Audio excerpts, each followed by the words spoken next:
De manera unánime, Pleno de la Asamblea Nacional aprobó proyecto de ley de alimentación escolar. El documento deberá ser remitido al Ejecutivo para su sanción favorable o veto.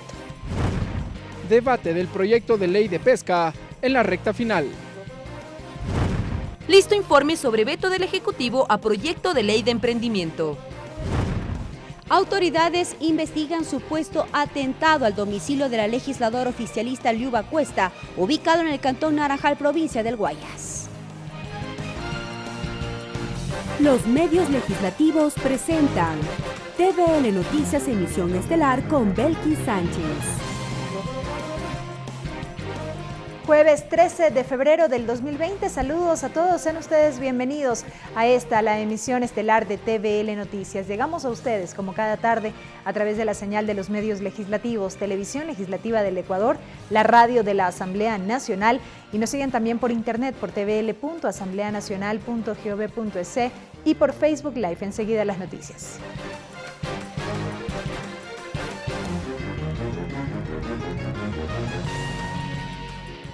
Iniciamos. En su segundo día de visita oficial a los Estados Unidos, el presidente Lenín Moreno y la delegación que le acompaña mantuvieron una reunión con congresistas de ese país para revisar los acuerdos suscritos este miércoles con el presidente Donald Trump.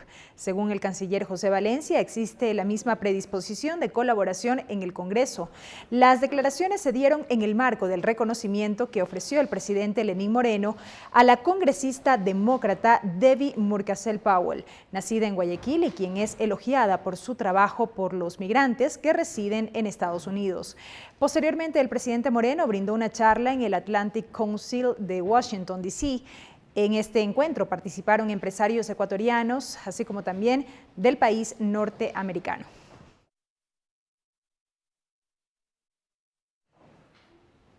Y vamos con otros temas. El asambleísta Fabricio Villamar entregó la denuncia en contra de la asambleísta Karina Arteaga con su firma notarizada.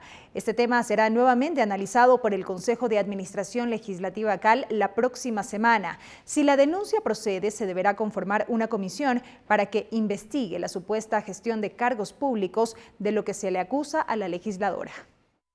Tras la solicitud del Consejo de Administración Legislativa de completar la denuncia en contra de Karina Arteaga con el reconocimiento de la firma notarizada, el asambleísta Fabricio Villamar asegura que cuenta con todos los argumentos para demostrar que la legisladora oficialista gestionó cargos públicos y cobraba parte del sueldo de sus trabajadores. El problema no está en si es que los parientes de la señora Karina Arteaga trabajaban antes que en el sector público, antes de que la señora sea legisladora. El asunto está en que si es que por esa función mejoraron sus puestos, ahí hay gestión de cargos. Pero más importante que esto, hay ex colaboradoras de su despacho a las cuales se les exigía entregar hasta el 85% del sueldo para la conservación de su trabajo. El caso más claro de gestión de cargo público es el que se hace en el despacho de la propia persona. El tema será nuevamente analizado por el CAL la próxima semana. Si se da paso a la denuncia, se deberá conformar una comisión multipartidista que investigue las acusaciones. Una vez que se ingresó hay 5 días para procesarlo y en ese sentido ya lo veríamos el próximo martes que habrá CAL para determinar que están cumplidas todas las formas. Nosotros no valoramos el fondo de la denuncia ni la valoración de pruebas. Esto será en una etapa procesal cuando se conforme una comisión multipartidista, cuando se hagan las pruebas de cargo, de descargo. Allí se hará una valoración y luego una valoración política del Pleno de la Asamblea Nacional. El tema también sigue su curso en la Fiscalía. El esposo de la legisladora acudió a rendir su versión y junto con ella y su abogado solicitaron a la Fiscalía desestime la denuncia en su contra presentada por su ex colaboradora, pues según Arteaga las pruebas son falsas. Nosotros estamos presentando el día de hoy una denuncia en contra de la señorita Verónica Pina Argote y en contra del asambleísta Fabricio Villamar, porque el delito de fraude procesal se perfecciona cuando una persona induce a engaño a una autoridad. Están induciendo el engaño al presidente de la Asamblea, le están induciendo engaño a los miembros del CAL, le inducen engaño al país y a la Fiscalía General del Estado. Quiero decirles que este tema yo he sido súper respetuosa, pero que ya basta. O sea, ya no puede seguir levantándose calumnias, injurias contra una mujer que trabaja de lunes a domingo. No se puede seguir generando la oportunidad para que personas que quieran hacer daño, no sé con qué sentido. Los detalles de su argumento, dijo, los dará a conocer luego de su defensa en la justicia. Sin embargo, si en el ámbito político procede y se demuestra que gestionó cargos públicos y cobraba parte del sueldo de sus trabajadores, se convertiría en una causal para la pérdida de su curul. Lorena Espinosa, TVL Noticias. De manera unánime, el Pleno de la Asamblea Nacional aprobó el proyecto de ley orgánica de alimentación escolar, iniciativa que busca garantizar el acceso de comida nutritiva a niños y jóvenes que acudan a instituciones educativas fiscales y fiscomisionales. Este proyecto deberá ser ahora remitido al Ejecutivo. Con el voto de 96 asambleístas presentes, el Pleno de la Legislatura aprobó el proyecto de ley de alimentación escolar.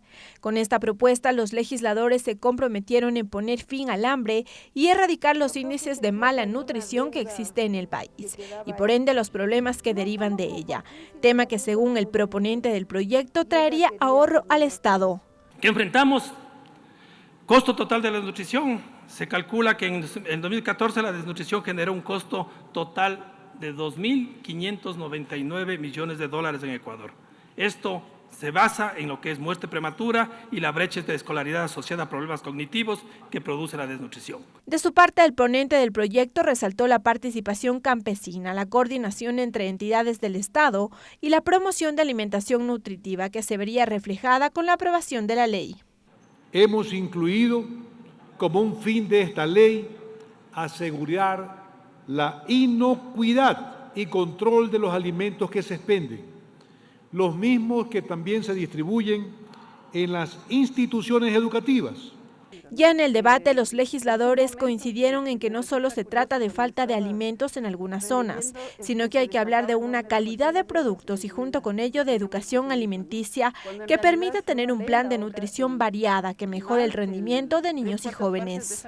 Las consecuencias de una mala alimentación en estos 5 primeros años de vida de un niño pueden ser fatales en su desarrollo de sus capacidades físicas e intelectuales. La asignación presupuestaria para este tipo de programas, aseguran, es fundamental para el cumplimiento de la ley, que en este caso mejoraría la soberanía alimentaria y la reducción del hambre. Se van con su estómago vacío a dormir.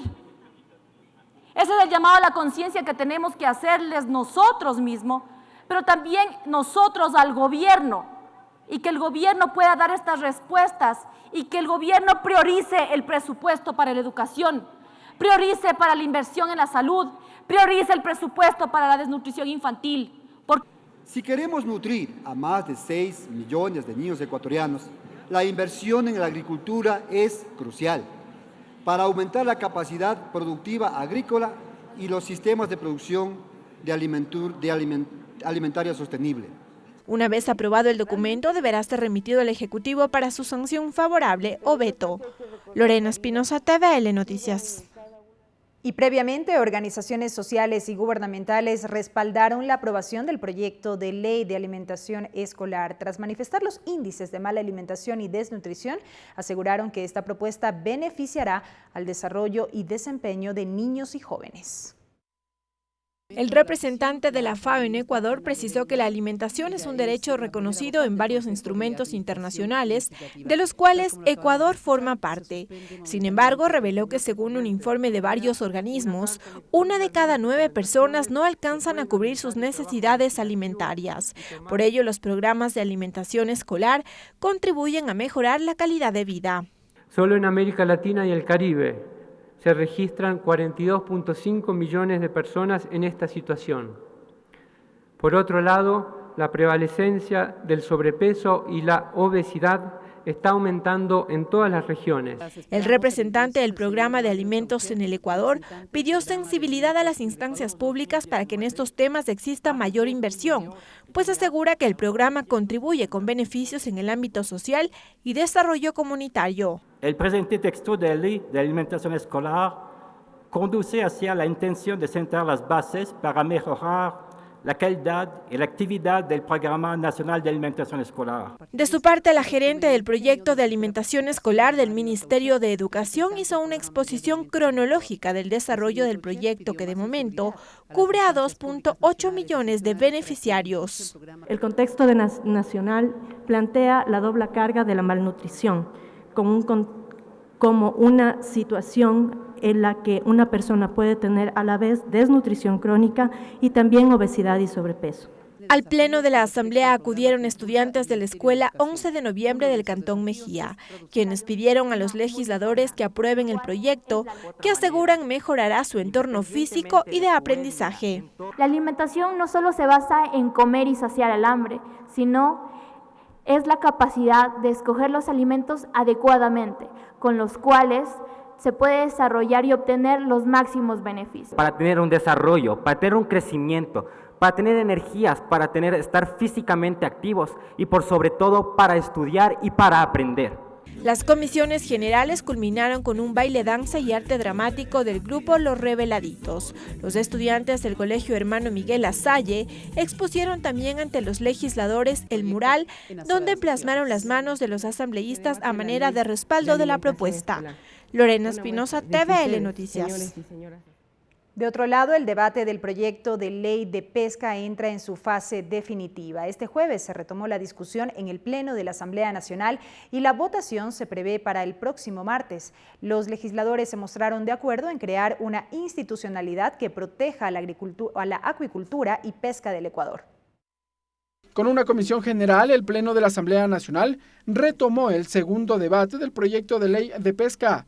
Vicente Piguave, del sector de la acuicultura y pesca artesanal, pidió se proteja este sector y se otorguen facilidades para el acceso a créditos. La pesca artesanal es cultura de nuestro país, la pesca artesanal es ancestral y de allí que venimos a reclamar por nuestros derechos. El asambleísta Patricio Donoso indicó que la propuesta crea un marco jurídico adecuado para la actividad de la acuicultura. Miles de ecuatorianos viven de esta actividad y hoy están esperando nuestra decisión y nuestra resolución. Mientras que Mercedes Serrano señaló que el instituto dedicado a la acuicultura y pesca debe tener su sede en la provincia de El Oro. En donde realmente inició la actividad del camarón. Los asambleístas Carlos Cambala y Jimmy Candel, representantes de la provincia de Santa Elena, hicieron precisiones al texto propuesto por la Comisión de Soberanía Alimentaria. Los pescadores artesanales de mínima escala han estado por siempre desprotegidos y abandonados. Derógase la codificación de la Ley de Pesca y Desarrollo Pesquero, publicado en el Registro Oficial número 15 del 11 de mayo del 2005. Marcela Aguiñaga recordó que en el Código de Comercio ya se incluye la normativa relacionada con la prenda pesquera. Por lo tanto, no hace falta crear la prenda pesquera. Los artículos 61 y 68 del proyecto de ley relacionados con las concesiones mineras fueron cuestionados por el asambleísta Fernando Callejas. Esos terrenos pertenecen a todos los ecuatorianos, terminada la concesión, revierte al Estado ecuatoriano. Al cabo de 15 intervenciones, la sesión 655 se suspendió y la votación del informe quedó pendiente. Trascendió que sucederá el próximo martes. Ricardo Bravo, TVL Noticias. Entrevista. Sin duda alguna, dos temas que han centrado la atención en estos 2 días al interior de la Asamblea Nacional. De un lado, el proyecto de ley orgánica de alimentación escolar que, como vimos, por unanimidad fue aprobado por el Pleno de la Legislatura tras su segundo y definitivo debate. Y así también el avance en este segundo debate del proyecto de ley de acuicultura y pesca. Sobre estos temas vamos a dialogar hoy en nuestro segmento de entrevistas con el asambleísta Mauricio Proaño. Mauricio Proaño, ingeniero agrónomo, asambleísta por la provincia de Pichincha por la Revolución Ciudadana, integrante de la Comisión de la Soberanía Alimentaria y Desarrollo del Sector Agropecuario y Pesquero. Asambleísta Proaño, bienvenido, qué gusto.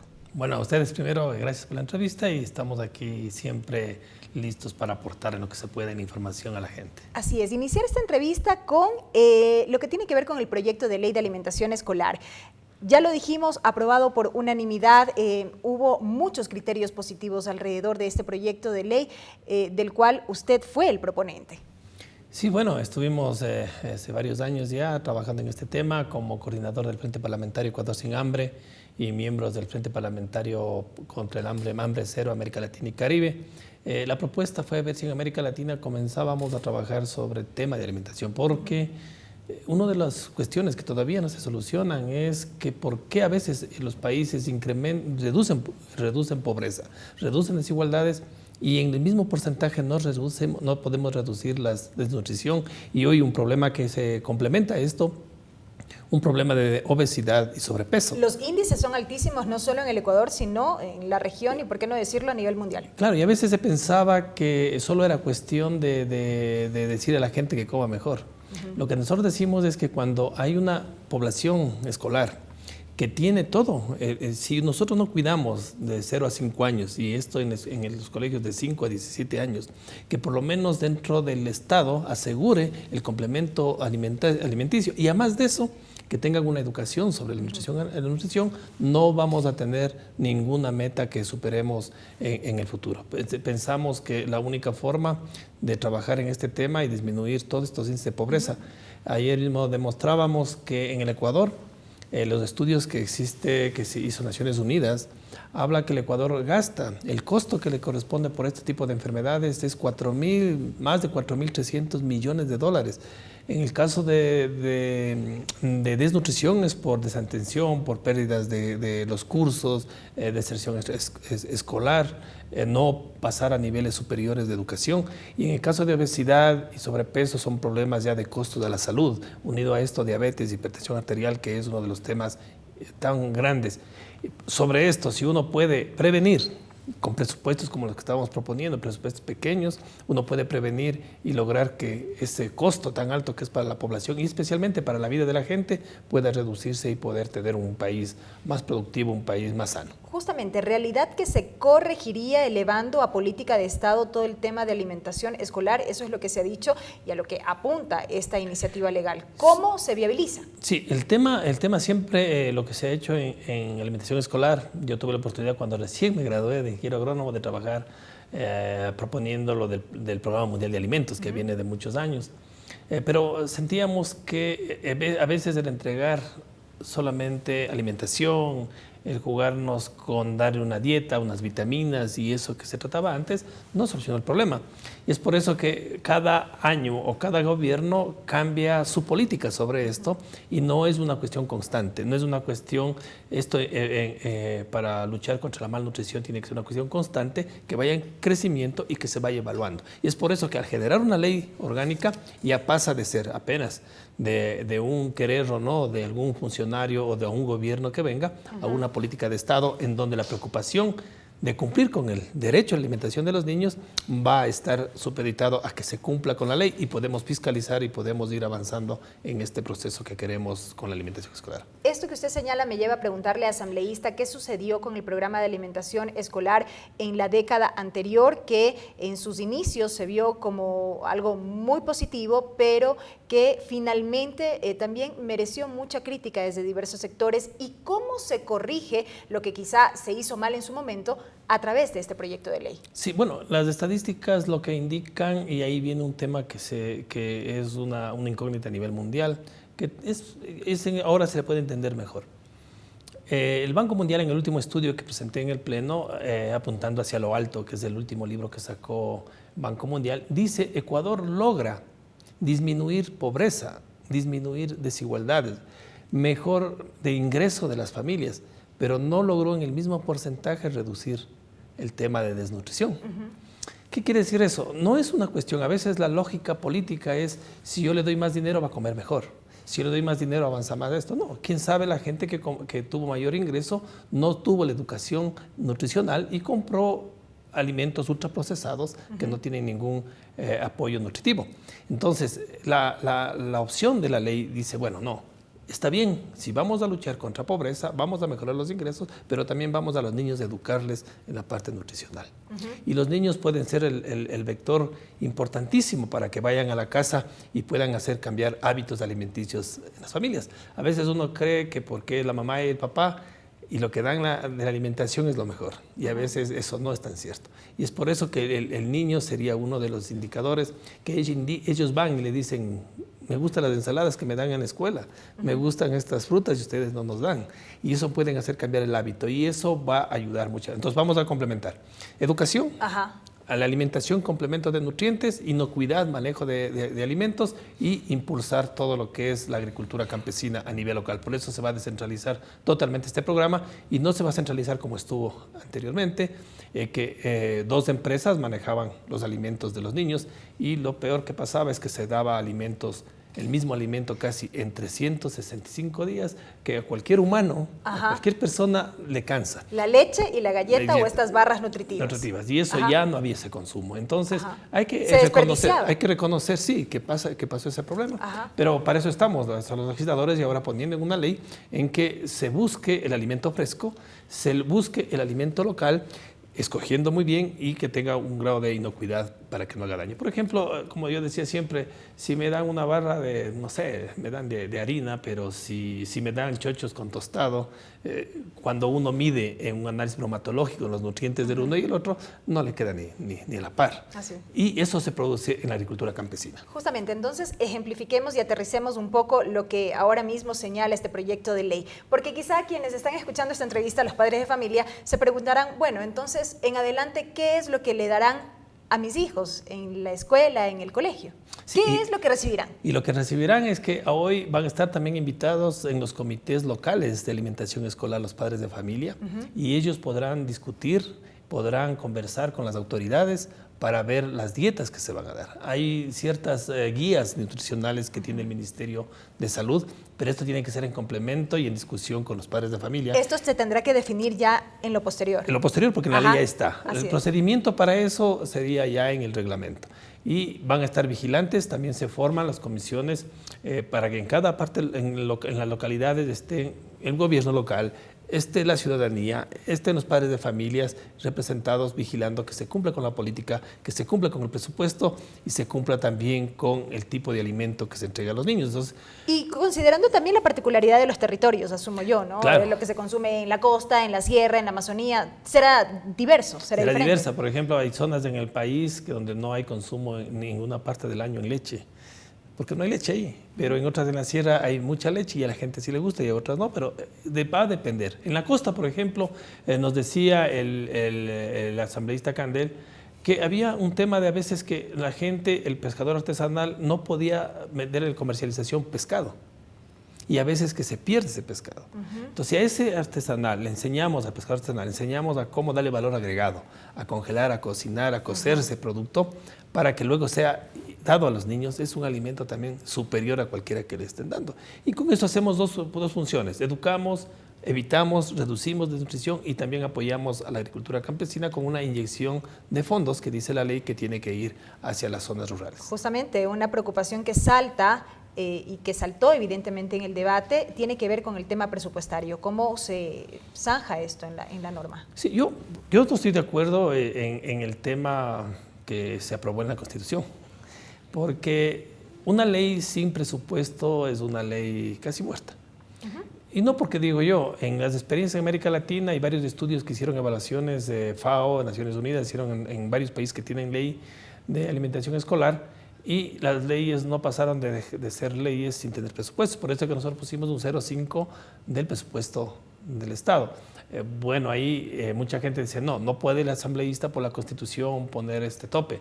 Bueno, logramos un consenso en que sí, vamos a iniciar, no vamos a poner rubros en la ley, pero sí vamos a poner una línea base donde dice que del presupuesto de 2019 Esa es la línea base y seguirá incrementándose en el proceso cada año. No puede ser reducido, no puede ser desviado a otras partes. Entonces, si tenemos, por ejemplo, 135 millones que fue el año pasado, el siguiente año tiene que ser más.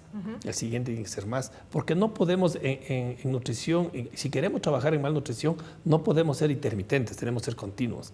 Y el presupuesto es clave para que funcione esta ley. Además de que también, si se logró y está en la ley, que por lo menos el 35% de las compras tienen que ser agricultura campesina local. ¿Se había solicitado o había una observación en el sentido de que pueda ser al menos el 50% y por qué no el 70%, el 75%? ¿Qué consideraciones se tomaron en cuenta para establecerlo en 35%? Sí, se revisó y se trajo unos expertos de Brasil, con FAO, que Brasil tiene casi 65 años un programa de alimentación escolar. Entonces hay mucha experiencia en eso.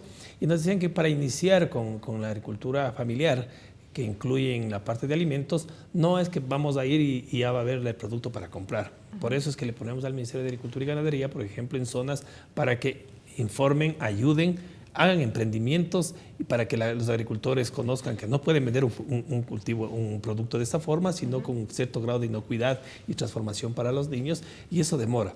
Entonces, poner, por ejemplo, que el 100% sea agricultura campesina y luego la ley va a territorio y no encuentra esos productos es complicado tanto para el Ejecutivo como para las mismas personas. Entonces, decíamos, arrancaría desde el 35%. Va a haber zonas donde con las justas llegarán al 35% a cubrir esas necesidades, pero otras habrá que llegan al 80% y eso no se impide en la ley. Lo que sí no queremos es que se concentre los dineros en 2 o 3 empresas que lo que hacen industrialización, pero que logran solo homogenizar el producto y no la diversificación que tenemos y las maravillas que tenemos nosotros de productos en la Amazonía, en el sur del país, en el centro, en el norte, en la costa, en Galápagos. Tenemos cualquier cantidad de nutrientes por nuestra gran cantidad de agrosistemas que tenemos. Entonces eso tenemos que explotar y además de eso hacer el apoyo a la gente que necesita, como son los de agricultura campesina. Para finalizar este tema asambleísta, uno de los aspectos que citó el asambleísta Candelli, que fueron incluidos ya finalmente en el documento, tiene que ver con el hecho de que para garantizar el ejercicio a la alimentación escolar se incluye en la norma al Servicio de Contratación Pública y al ente rector de la producción en el país, por la relación que tienen precisamente con este proceso. Sí, y dentro de la ley hoy tienen que hacer otro tipo de contratación. O sea, no podemos pensar en una contratación cuando yo contrato una empresa que está domiciliada en Quito o que tiene cuestiones de artículos, digamos, fijos como televisiones y cosas de tipo. No es la misma contratación. Cuando hablamos de las zonas rurales para que traigan alimentos, necesitamos reducir el número de requisitos, los trámites, porque eso también es pérdida de tiempo para la gente.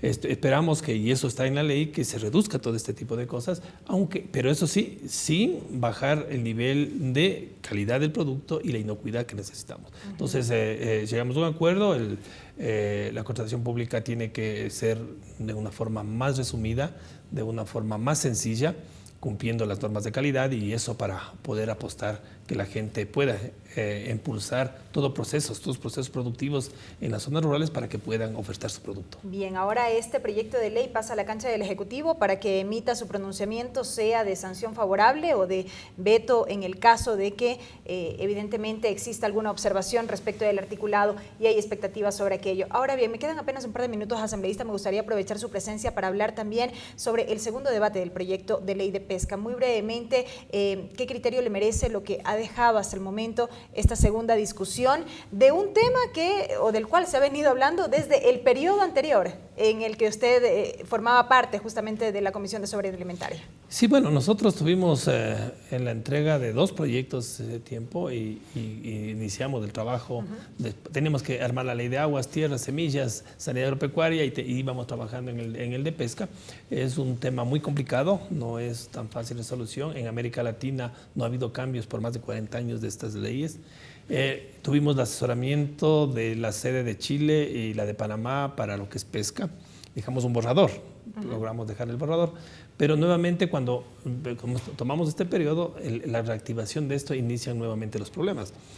¿Cuáles son ahorita nudos críticos, por ejemplo, asambleísta, de lo que nos ha dejado el segundo debate? Bueno, el primer nudo crítico es ponerle a un sector que no tenía ley, por ejemplo, no había una ley de acuicultura. Entonces, el ordenar todo eso en una ley siempre va a afectar a unos y a otros va a favorecer. Se trata en una ley de que salgan ganar todo el mundo, y a veces toca ceder para ganar. Y eso a veces no hay un entendimiento claro de los grupos y de los gremios, pero... Porque todos piden ser incluidos en la norma, específicamente la actividad que realizan. Sí, y eso es un problema grave, porque una ley es general. Así es. Y tiene que caracterizar a los actores del sector. No puede poner el nombre común y el nombre de la zona, y eso no se puede. Creo que a veces le han informado a la gente que si no está con su nombre específico, no está en la ley. Al parecer no son considerados. Hay el tema que yo propuse de la Agencia de Regulación y Control, no ha habido apoyo sobre el tema, no se entendió muy bien el tema sobre regulación y control. Yo creo que también es porque nadie quiere que se le controle, y eso siempre es un problema, pero el país necesita tener controles para poder exportar, necesita controles de sanidad, necesita controles de inocuidad en la pesca, necesita controles de calidad en la producción, pero en la ley, bueno, vamos a esas funciones a poner en una unidad para que pueda ir cumpliendo. La idea de una unidad o una agencia es defender al pescador, para que no dejemos en la mano del ente rector la designación o la entrega de una concesión. Él mismo hace el seguimiento y él mismo juzga. Entonces hay que siempre, en pesos y contrapesos en cualquier democracia, es buscar un ente que sea técnica totalmente y de los criterios técnicos. Pero bueno, estamos en ese mismo trabajo de discusión, va a haber consenso sobre eso y con eso podríamos, la próxima semana trataría de aprobar. Esa era mi última pregunta. ¿Se votaría en efecto este proyecto de ley la próxima semana? Creo que sí. ¿Habría el ambiente? Sí, los sustentos de todas las propuestas que han entregado se han tomado en cuenta. Hay temas, por ejemplo, que mucha complicación hay en la definición de pesca artesanal. Así es. Y encontramos una falla, porque hay un instituto del INP que cree que la división entre lo artesanal y lo comercial es cuestión de tecnología. Entonces, todo lo que es manual artesanal y lo que no es manual es industrial. Pero de otro lado, los pescadores artesanales piden ser tecnificados. Claro, y si yo tengo una barcaza pequeña y soy artesanal y me compro un GPS, ya no soy artesanal.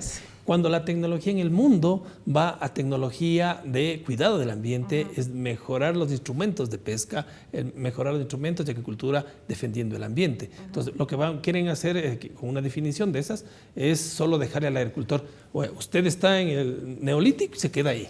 No puede hacer nada más porque si no le pasamos y le ponemos otras sanciones. No creo que es eso. Hay que impulsar, más vale que la pesca artesanal mejore tecnológicamente. Pero si es una pesca de barco pequeño, con volúmenes pequeños y que sirve para la alimentación y también para un ingreso de la familia, pues eso es una pesca artesanal.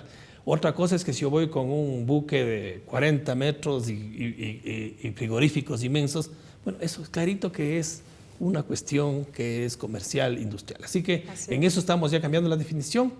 Había mucha presión del Ejecutivo por dejar la otra definición, creemos que no, que tienen el derecho, los pequeños pescadores artesanales tienen derecho también a una tecnificación. Veremos entonces lo que ocurre en los próximos días alrededor de este proyecto. Asambleísta, gracias. A ustedes muchas gracias y siempre atentos a sus llamadas. Gracias. Ha sido la presencia del asambleísta Mauricio Proaño a propósito de estos temas, el proyecto de ley de alimentación escolar y así también el segundo debate del proyecto de ley de acuicultura y pesca.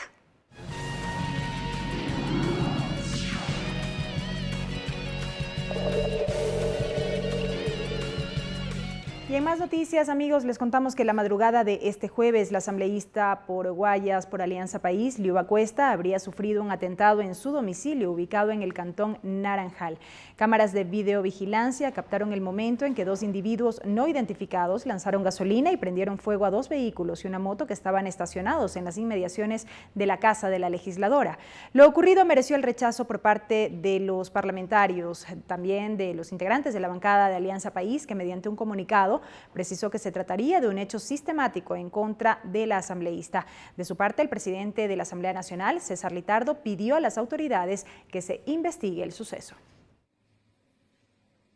Sí, lamentamos lo que ha pasado con la asambleísta Cuesta, ella nos ha informado al respecto, hemos solicitado a las autoridades que apoyen y puedan esclarecer este caso, rechazamos todos estos actos en cualquier circunstancia, me parece que tenemos que vivir siempre en un estado de paz y nuestra solidaridad con la asambleísta Cuesta, esperemos que en las próximas horas ya se pueda tener noticias al respecto y quiénes han sido los responsables de este caso. Ha habido, ella presume que pueden ser algún tipo de represalias políticas, se ha hablado con varias autoridades policiales de justicia que están haciendo las investigaciones correspondientes, pero insisto, esto es un acto que tiene que ser rechazado de manera rotunda y que en ese caso nos solidarizamos de manera directa con la asambleísta Cuesta.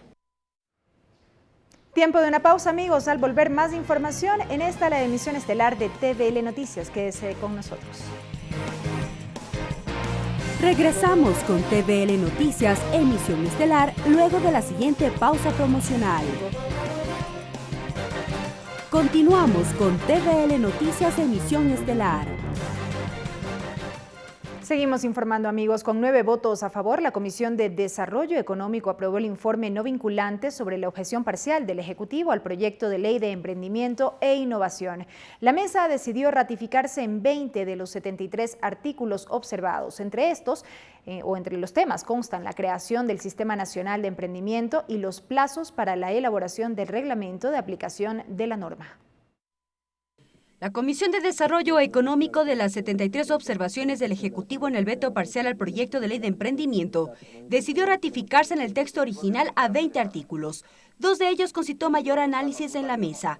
Uno sobre la creación del Consejo Nacional de Emprendimiento. El titular de la mesa, Esteban Albornoz, explicó de dónde nació la conformación de este organismo. Criticó que el presidente de la República considere de mayor relevancia un decreto sobre la ley. Con decreto presidencial creamos un comité y ese es el comité que debe funcionar.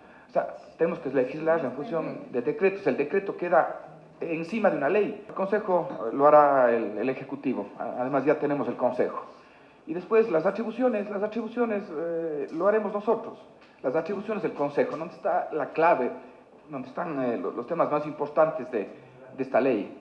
No fue el único tema que preocupó a la mesa legislativa. El plazo para la entrega del reglamento que permite la aplicación de la ley también fue observado por el Ejecutivo.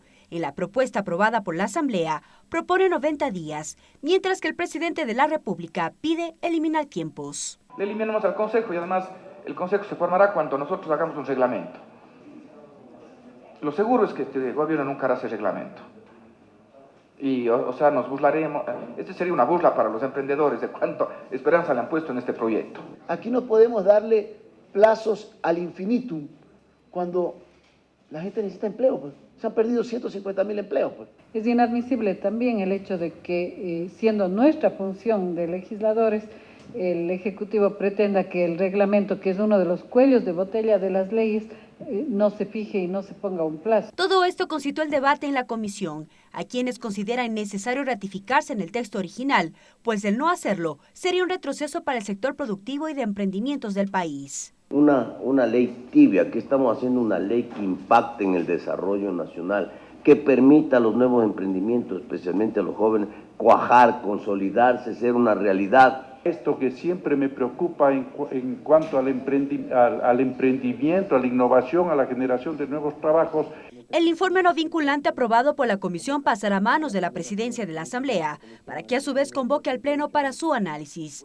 Cabe señalar que el trámite de la propuesta será tratado en un solo debate con el voto favorable de las 2/3 partes de sus miembros y se lo enviará de manera inmediata al registro oficial para su publicación, tal como reza la Ley Orgánica de la Función Legislativa. Mariela Logroño, TVL Noticias. La próxima semana el Pleno de la Asamblea retomará el segundo debate del proyecto de reformas a la Ley Orgánica de la Función Legislativa. Los temas que aún generan debate guardan relación con las funciones de la Comisión de Fiscalización, las causales de destitución de un asambleísta, entre otros. Legisladores de distintas bancadas dieron sus criterios. La inclusión de una séptima causal para destituir a un legislador por incumplimiento de la ley que rige el primer poder del Estado aún tiene criterios diversos. Hay bancadas que creen que es necesaria esta figura.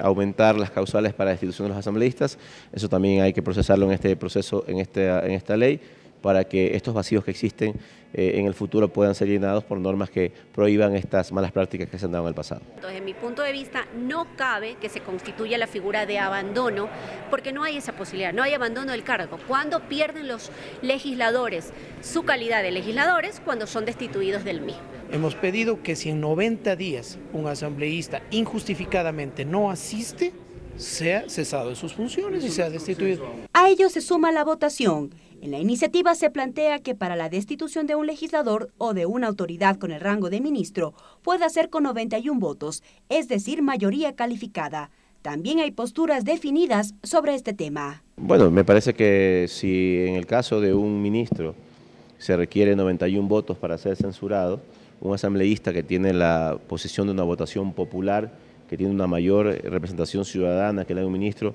me parece que por lo menos debe ser al mismo nivel, así que eso también se debatirá. Para la destitución de un legislador se necesitará una mayoría calificada que de acuerdo a la misma reforma serán 2/3 de votos de los legisladores presentes. Por supuesto que no sería justo que quien sea la autoridad fiscalizadora la que tiene que irse con menos votos que a quienes fiscalizamos. Es un contrasentido. En la Asamblea Nacional también se discute sobre las solicitudes de juicio político que no prosperan en la Comisión de Fiscalización.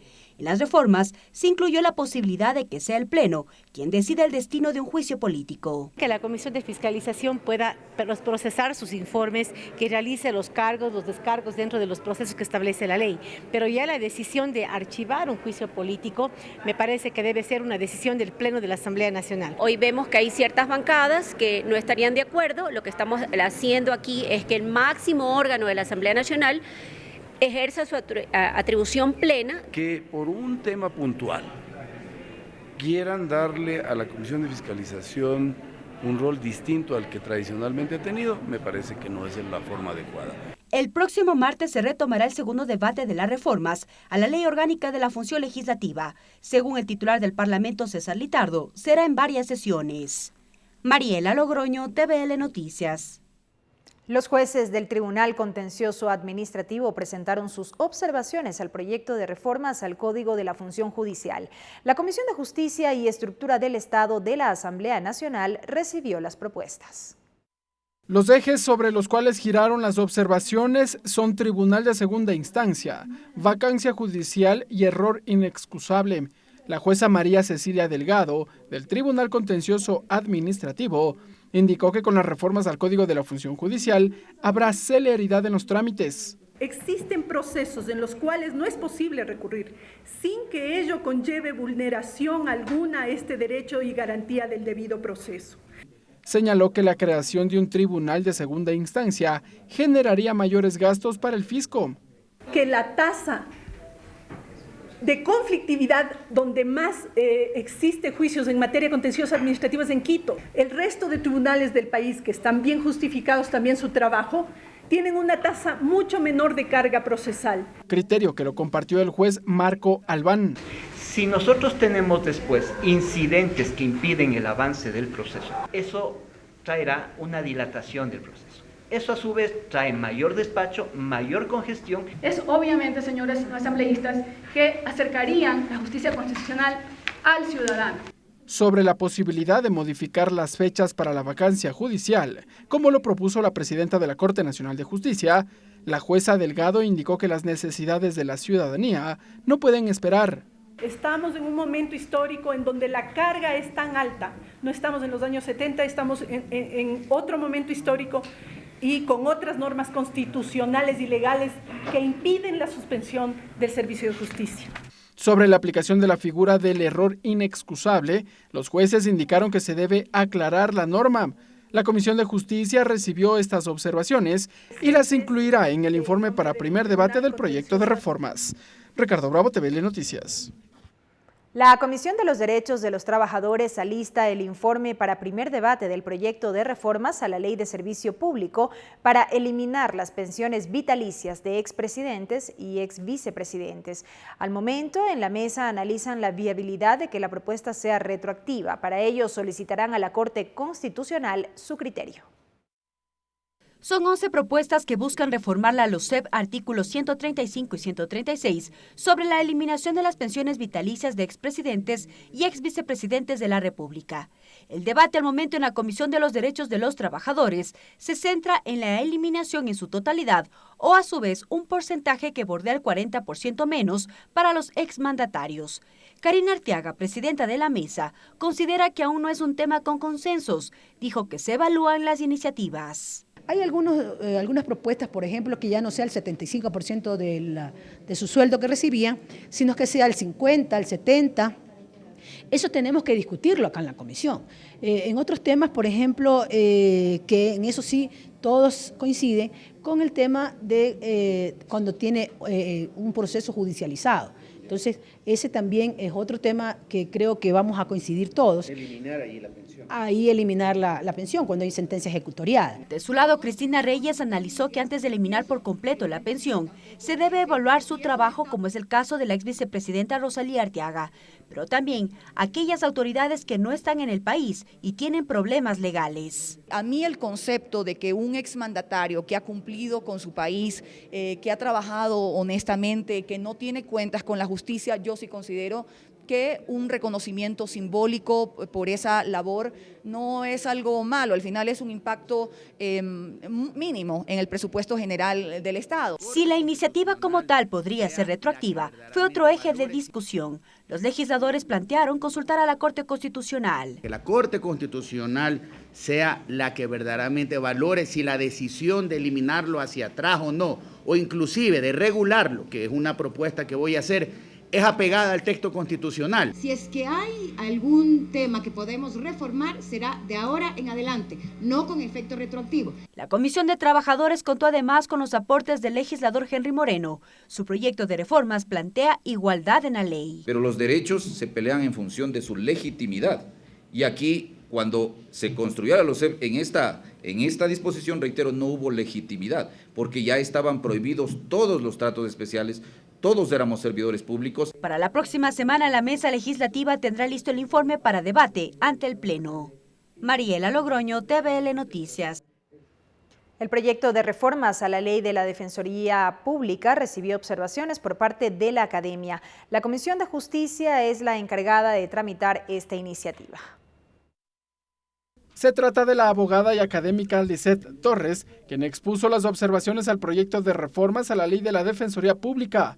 La catedrática enfatizó en que la Academia cuenta con materia penal para quien se forme en el ámbito judicial. Nosotros estamos acreditados por materias, todos los consultorios jurídicos tienen materias acreditadas de acuerdo a su especialidad, de acuerdo a la experiencia de sus abogados, pero para nosotros el hecho de que se ponga una obligatoriedad sobre la materia penal, la verdad no nos parece técnicamente apropiado que esto esté dentro de la ley. Informó que dentro de la malla curricular no es viable incluir aspectos en materia penal. Nosotros tomamos materias penales y tenemos una prelación sobre los casos que son denunciados por las víctimas o por las personas a las cuales se les ha vulnerado un derecho. Según indicó, a través de las reformas habría un perjuicio a la autonomía universitaria. Los criterios serán analizados por la Comisión de Justicia, que deberá elaborar los informes para debate en el Pleno de la Asamblea Nacional. Ricardo Bravo, TVL Noticias. Y la Comisión de Participación Ciudadana recibió al rector y presidente de la Comisión Interventora de la Universidad de Guayaquil, quien explicó el estado del cumplimiento de la resolución emitida por la Corte Constitucional. Las respuestas no convencieron a los comisionados y hubo altercados en la sesión. Roberto Pazler, rector y presidente de la Comisión Interventora de la Universidad de Guayaquil, expuso ante la Comisión de Participación Ciudadana la cronología de las acciones que se han realizado en cumplimiento a una resolución de la Corte Constitucional para resolver algunos inconvenientes que registraba la institución. Según los interventores, uno de los principales inconvenientes es la falta de recursos para el pago de la compensación jubilar que consta en el reglamento de la universidad, monto que llega casi a los $7 millones. No hay fondo en la universidad, no ha estado presupuestado. Son unos fondos aparte que la Corte Constitucional manda a pagar. La Universidad de Guayaquil, la única en el país que tiene un reglamento especial que pagan una bonificación complementaria a los jubilados profesores. Manden a pagar lo que una perito estableció como pago cuando hace un cálculo de un servidor que ganaba $1.700 y manda una reliquidación de cerca de $300.000, que equivaldría a que ese trabajador hubiese ganado $5.700, que no es la realidad. Esa mañosería de esa perito. Las respuestas no convencieron a los legisladores, pues cuestionan la falta de acción por parte del rector y la falta de gestión en los pagos. Él, el día de hoy, debió de venir a asumir la responsabilidad de la universidad al respecto del pago. Y además, esta sentencia no tiene que ver con que fue en estos días o fue la semana pasada, ¿sí? Esta sentencia es del año pasado. A la mesa también acudió uno de los docentes jubilados, quien insiste en que la universidad no entrega información y esperan sus haberes. Desde el año 2010 hasta ahora hay más de 200 muertos. ¿Y cuántos más tenemos que morir de aquí hasta que ellos resuelvan pagar? Sin embargo, la sesión subió de tono luego de un impasse entre el presidente de la mesa y el rector de la universidad, razón por la que abandonó la sala y de inmediato la sesión fue suspendida por unos minutos. He asistido por respeto a la asamblea, he asistido por respeto a los asambleístas de la comisión, pero no me voy a prestar a los juegos políticos. De manera particular, el doctor Pazley ha venido teniendo una actitud autoritaria, prepotente, propia de él, propia de cómo viene conduciendo la universidad. La comisión resolvió conformar una subcomisión para que investigue el tema. Además, tanto el Ministerio de Finanzas y el Consejo de Educación Superior, en el plazo de 15 días, deberán entregar información sobre el avance del cumplimiento de la resolución de la Corte Constitucional. Lorena Espinosa, TVL Noticias. Con 10 votos positivos, la Comisión del Régimen Económico aprobó el informe para segundo debate del proyecto de reformas a la Ley de Minería, propuesto por el asambleísta Patricio Donoso. Además, la mesa recibió al prefecto de la provincia del Oro y a la gerente de Autoridad Portuaria para recibir sus propuestas sobre el proyecto de ley de desarrollo del puerto de Bolívar. El asambleísta Patricio Donoso es el proponente de este proyecto de reformas a la Ley de Minería, que ya superó el primer debate en el Pleno. Este miércoles, la Comisión del Régimen Económico le dio el visto bueno para que se debata en el Pleno el informe final, puliendo 2 artículos sobre los que explica el legislador. El hecho de que las empresas internacionales, por solo ser extranjeras, no es necesario que pasen por procesos licitatorios. En español se llama producción. Y el otro artículo hace referencia, hablando en castellano, podemos leerlo si quieren, que las empresas estatales, por solo serlo, no pasen necesariamente por procesos licitatorios. ¿Y dónde quedan las empresas privadas?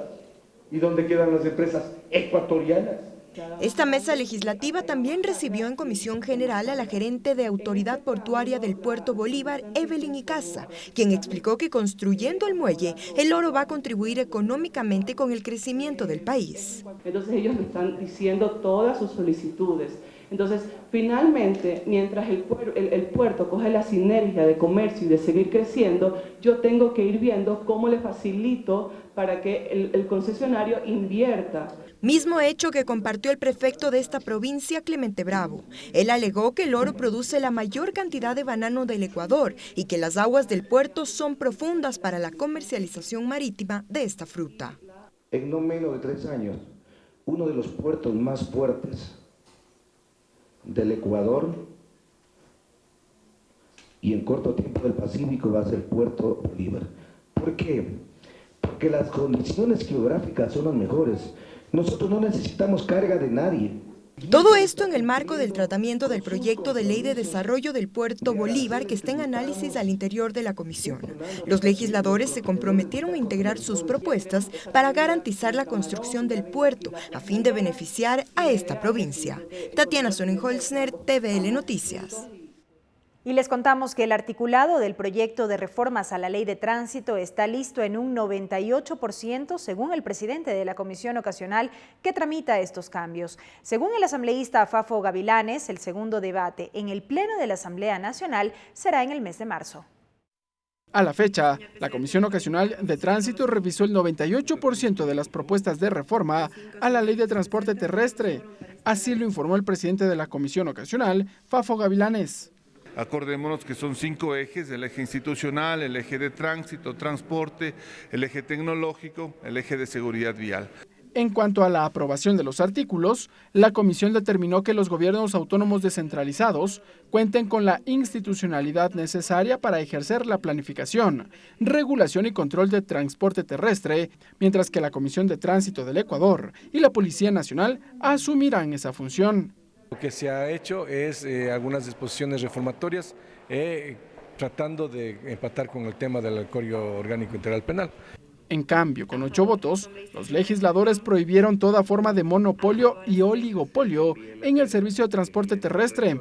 Por otro lado, determinaron que los ciudadanos detenidos por conducir bajo los efectos de alguna sustancia asuman los costos adicionales a la multa. Esto vendría un poco a aliviar y también a pensar dos veces a los ciudadanos de no incurrir en estas, porque alrededor de $40 cuesta hoy la prueba de alcocheck. Tras la revisión del informe, durante el primer receso legislativo del año, el equipo técnico de la comisión analizará el articulado y para la segunda semana del mes de marzo se prevé que la mesa legislativa vote el informe final. Ricardo Bravo, TVL Noticias.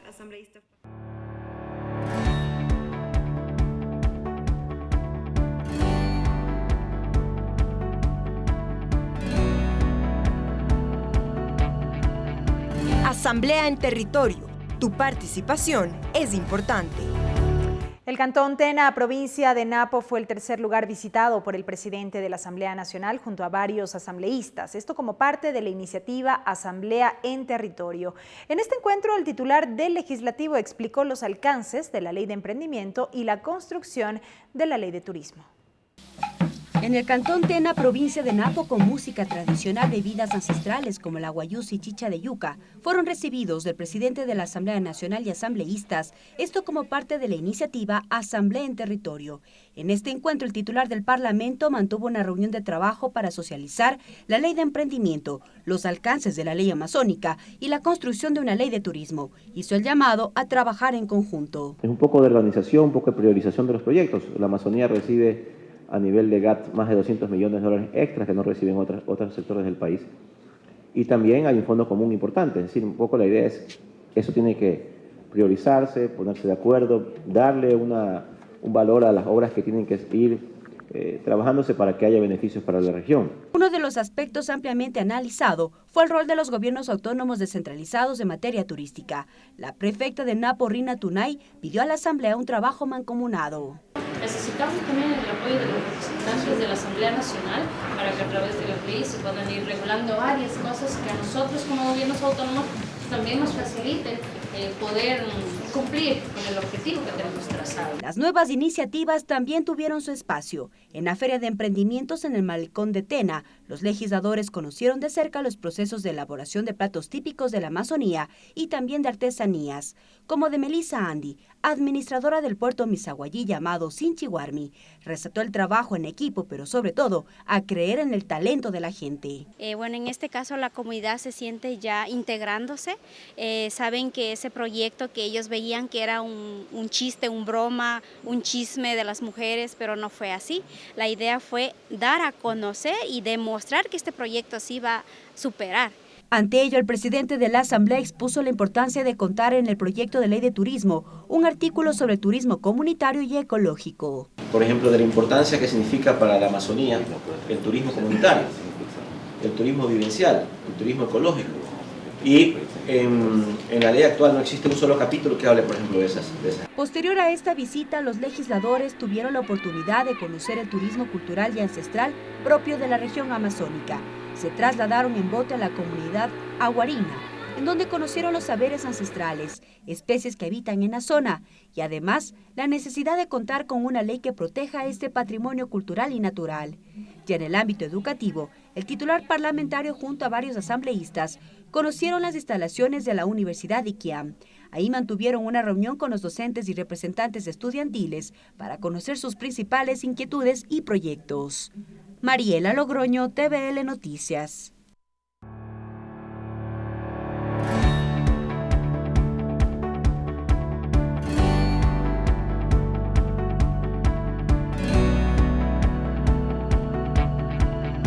Asamblea en territorio. Tu participación es importante. Agenda de actividades.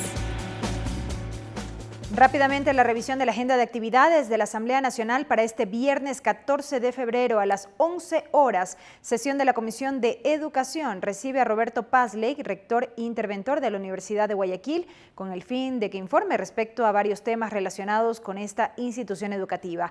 También reciben a Gustavo Salgado, director del Instituto Nacional de Evaluación Educativa INEVAL, para que informe sobre el proceso de reprogramación del examen Ser Bachiller Ciclo Costa 2020. Y asimismo, Asimismo, esta mesa recibe a Freddy Carrión, defensor del pueblo, para que informe las acciones para garantizar los derechos de los estudiantes respecto del examen Ser Bachiller Ciclo Costa 2020. Esto será en la Casa Legislativa de Guayaquil, en el edificio La Previsora, ubicado en las calles 9 de octubre y Malecón, piso 15. Así finaliza esta emisión de noticias, amigos. Gracias por haber estado con nosotros. Una muy buena noche. Los medios legislativos presentaron TVL Noticias, emisión estelar.